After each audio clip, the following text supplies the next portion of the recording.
ध्रुव जी नेत्र नहीं खोल रहे हैं।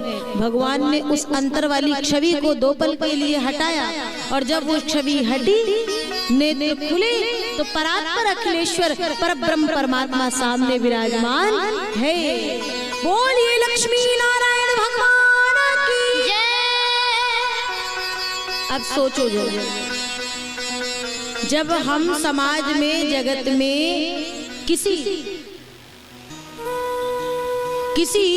उच्च पद में बैठे व्यक्ति के पास जाते हैं उससे कुछ काम कराने के लिए, क्यों मंत्री जी आपके पास लोग आते होंगे, हाँ तो बड़े पहले सकुचा के आते होंगे, थोड़ा पहले डर के और फिर मंत्री जी के पास पहुंच जाए। ये भी बड़ी गंभीर समस्या है भाई। ऐसी सरलता तो जल्दी हर किसी में मिलती नहीं है। ये तो मुझे लगता है ठाकुर जी की बड़ी विशेष कृपा होती है, तब ऐसे संचालक मिलते हैं समाज को।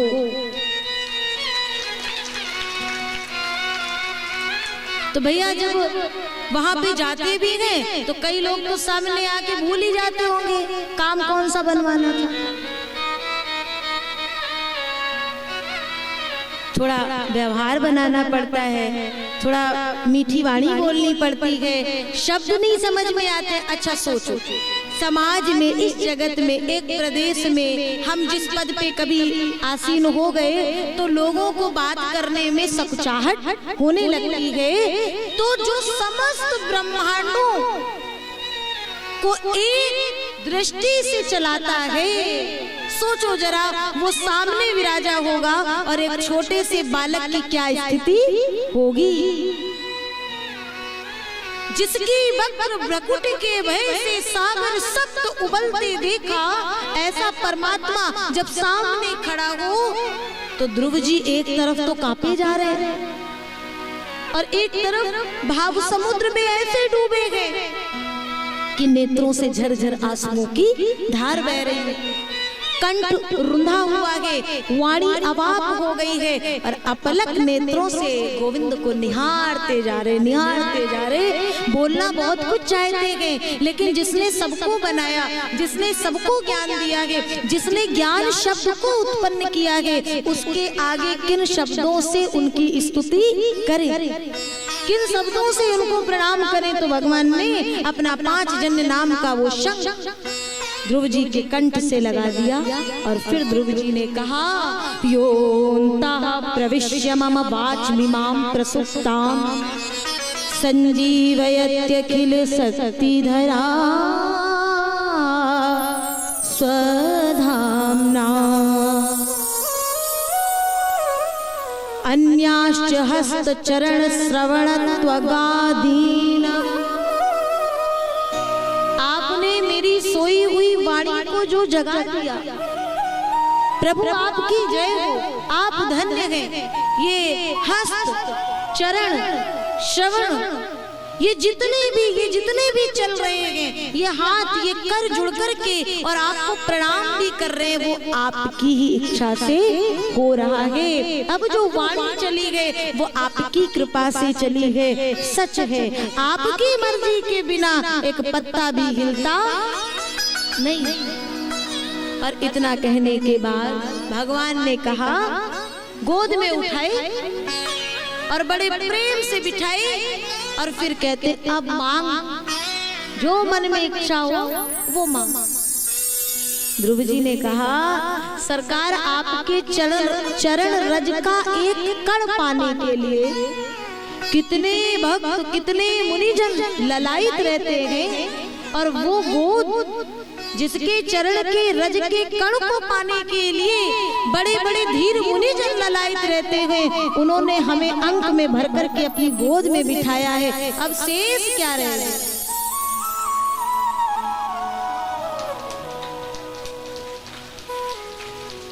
अब शेष क्या रहेगा सरकार? अब नहीं चाहिए कुछ। भगवान ने कहा तो भी मांग, तो भी कुछ इच्छा हो। ध्रुव जी ने कहा, ये गोद ऐसे ही सदा के लिए मुझे मिल जाए, इससे ज्यादा कुछ नहीं चाहिए। मानस की चौपाई कहती है, यहवर मांगहु कृपा निकेता, बसहु हृदय से अनुज समेत। तो भगवान ने कहा कहो तो योग दे डारू, भोग कहो तो भोग दे डारू, मोक्ष कहो तो मोक्ष दे डारू। बोले कुछ नहीं चाहिए। तो भगवान ने कहा तो जाओ 36,000 वर्षों तक अभी तुम्हें इस पृथ्वी पर राज्य करना है। और तब जो भगवान से मिलने की खुशी थी, मिलने की प्रसन्नता थी, वो दुख में बदलने लगी। क्यों? भगवान अपने से दूर कर रहे हैं। कितने वर्षों के लिए? 36,000 वर्ष के लिए। बोले ये राज्य तो तुम्हें ध्रुव करना ही पड़ेगा। क्यों? बोले ये तुम्हारी इच्छा है, मैं क्या करूं? ये तुम्हारी इच्छा थी, इसलिए मुझे तो अपने भक्त की इच्छा पूरी करनी होगी। बोले मैंने कभी ये इच्छा कर दी? बोले अपने पूर्व जन्म में तुम भजन करते करते इतने भाव विभोर हो गए कि मैं तुम्हारे भाव को देख करके और तुम्हारे समक्ष दर्शन देने आ रहा था, लेकिन एक राजा अपने राज प्रासाद के साथ निकला, रथ हाथी घोड़े सबको लेकर के, तो तेरे हृदय में बात आई, काश ऐसा कोई राजा मैं भी होता।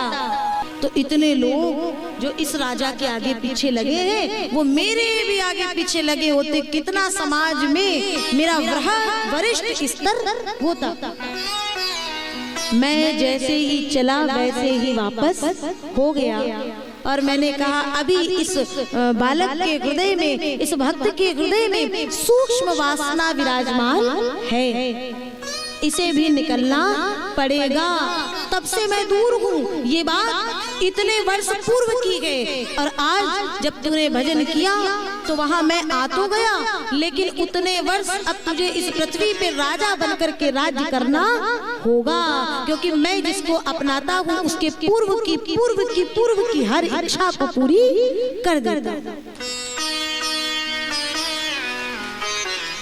लेकिन ध्रुव जी को इस बात की तनिक भी प्रसन्नता नहीं हुई कि मेरे को राजा बनाया गया, मेरे को राज्य मिलेगा। नहीं, प्रसन्नता नहीं हुई, बल्कि बड़ा दुख हुआ कि इस एक इच्छा के कारण भगवान से इतनी दूरी बन गई। अब सोचो जरा, हम आप सबके मन में 24 घंटे में कितनी इच्छाएं उत्पन्न होती हैं। एक बार भगवान चाहिए, एक बार ये चाहिए, एक बार भगवान जी भगवान तो चाहिए ही नहीं, भगवान जी ये दे दो।